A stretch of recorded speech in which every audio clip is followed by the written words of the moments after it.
Hi everyone, happy Thursday. It is 2:19 p.m. I'm Rekha Muttaraj with your afternoon update from the KHOU 11 newsroom. Thanks for joining us.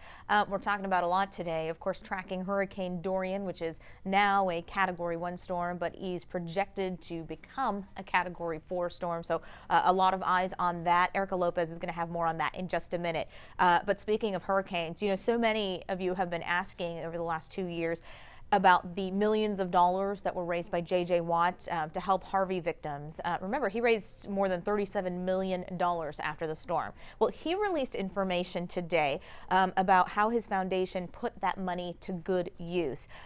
We found out that that money helped rebuild more than 1,100 homes and 971 child care centers and after-school programs. The money also helped distribute more than 239 meals to folks. It provided physical and mental health services to almost 9,000 people. And along those lines, it helped get prescription medicines to 33,000 low-income and uninsured patients. Of course, this is through J.J. Watt's foundation. He worked with several other nonprofits, including Save the Children, Feeding America, and Baker Ripley. So thank you to all of them, and really kudos to J.J. Watt. Okay, another story that we're talking about, and this is actually pretty big. An incredible discovery by researchers at Texas Women's University up in Denton. They say a chemical found in a plant that is native to Texas appears to stop pain without causing addiction.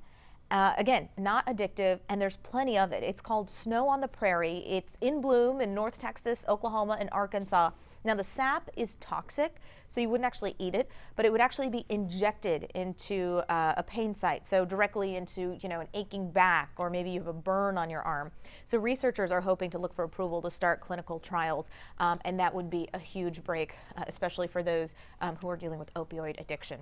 All right, so we've got a lot of stories that we're working on for the 411, but we also again, want to talk about Dorian and how that will affect us. Again, Category 1 storm that is heading toward Florida, and it's going to gain strength. And this is a big deal because it's not going to hit our coast, but it is definitely going to affect people who have plans for this Labor Day weekend, folks flying in and out of Harvey and Bush Airport. So let's go to Erica Lopez for the latest on that. Hey, Erica.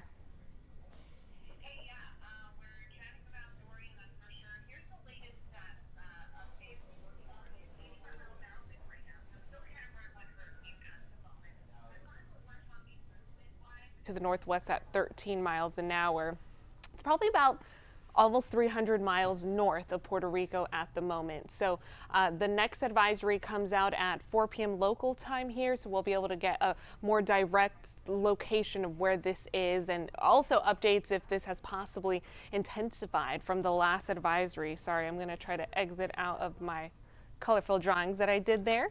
Okay, let's talk about the latest cone. So I'm going to backtrack as to what's going on with this cone at the moment. So notice, if you tuned in yesterday we were talking about the possibility of a Category 3 hurricane making landfall on Sunday for the coastal areas of Florida. So here's the latest. We may be talking about a Category 3 hurricane as early as tomorrow. That's what the latest forecast track is telling us, okay? Areas where the system is moving into very conducive for development within the next 24 hours, which is why wind speeds right now sustain at 85 miles an hour. They're going to increase to wind speeds sustain as strong as 115 miles an hour by tomorrow morning. That would make it a major hurricane, but check this out. The movement has also slowed down in speed. So what we're talking about is because of the fact that the original timeline did have this system making landfall at about Sunday. Notice we're talking Sunday, it's still out in the Atlantic. And now we have more time in the open Atlantic waters for this system to intensify. So we're talking about the possibility of a Category 4 hurricane making landfall somewhere along the Florida coast. Now, I don't want you to focus on this icon, okay? This icon, just kind of ignore it. I want you to focus in on the cone of uncertainty. That's this yellow bubble, and the fact that it expands, and it does encompass the entire state of Florida right now. So that means that this system, which it has changed paths a little bit, not drastically, but every single day we're tweaking it here and there, it has the possibility of still making landfall anywhere from Florida, Georgia, southern parts of Georgia, all the way down south to southern Florida. Okay, so a lot is uncertain. The further you go out with forecasts, the more inaccurate it is the further out you go. So again, this is why you guys have to stay up to date with the forecast. But what we do know is that once the system does cross into the land of Florida, it's going to weaken rapidly. We still could be talking about a Category 1 hurricane though over the state of Florida by Tuesday. This is a 24-hour timeline. So our timeline is showing that we could be talking about 24-hour period or greater. This is possibly going to be greater of hurricane force winds, possibly major hurricane force winds for parts of Florida as the system does approach the state. So it's something we really want to watch. Okay, lots of questions out there for us here in Houston. What does this mean for our forecast? So I'm going to show you the spaghetti models.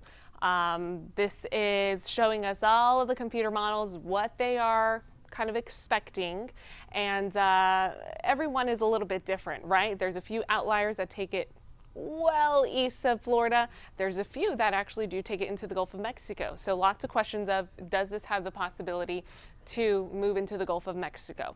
Now, the answer is yes, there is the possibility of that happening, but what models are showing right now, notice this big empty area right here. There's going to be a ridge of high pressure that helps kind of gear it into, first of all, the state of Florida, and then kick it up north, which is why a lot of the models are now taking it straight up the state of Florida and also kicking it back out into the Atlantic.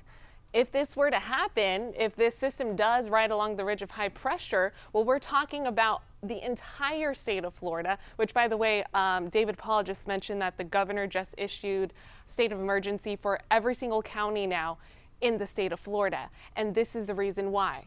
Because of this possibility that could happen. We're talking the possibility of almost every single county being impacted by this major hurricane making landfall, possibly still a Category 1 as it rides along the state.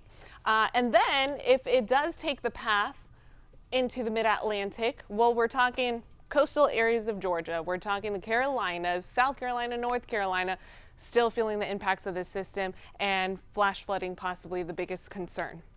Okay, but again, this forecast could change, which is why we need you guys to stay on top of it. We'll make sure to have constant updates. We're updating our web, khou.com/weather, with the latest updates, and check in at least 2 times a day because, again, models change consistently. Okay, I want to bring us back locally here as to what's going on. Remember yesterday we had some pretty strong storms fire up across Houston. It was around rush hour, so it was kind of messy for a lot of us. We have some more storms that are popping up, and it's all associated with the same weak frontal boundary that's bringing in some action this afternoon. So zooming into who's seeing some isolated thunderstorms at the moment. These are quickly popping up, then quickly fizzling out. You can notice Baytown in the last hour or so, they had a pop-up thunderstorm out there.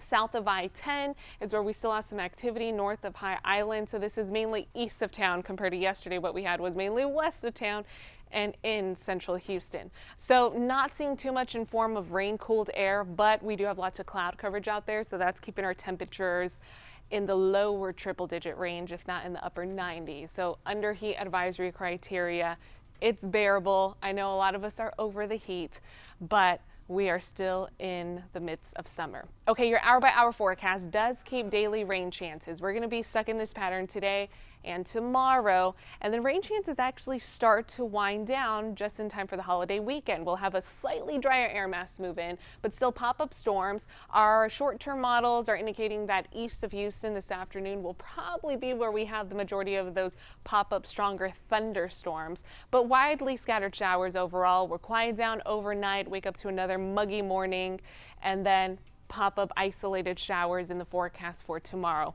But again, rain chances go down as we get closer to the holiday weekend. I'm going to give you a quick sneak peek at your Labor Day weekend because it's Friday Eve, and I think we're all ready for a nice long weekend.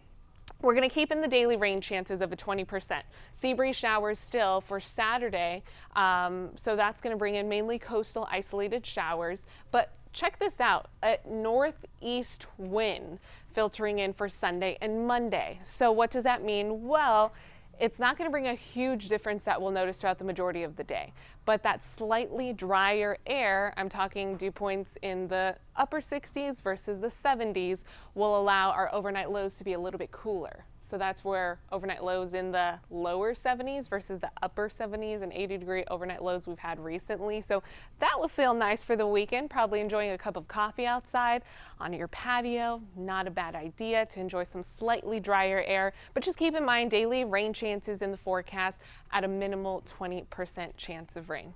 Okay, quick look at your 7-day forecast. And then I'll let you guys go and get ready for the 411 coming up at 4. I'll have the latest advisory. Remember, the National Hurricane Center is going to issue their full official advisory at 4 p.m. So we'll have the absolute latest details on Hurricane Dorian, the possibility of that forecast cone changing, and also the possibility of this storm intensifying. So details on that coming up at 4 o'clock. Until then, we'll chat with you guys soon.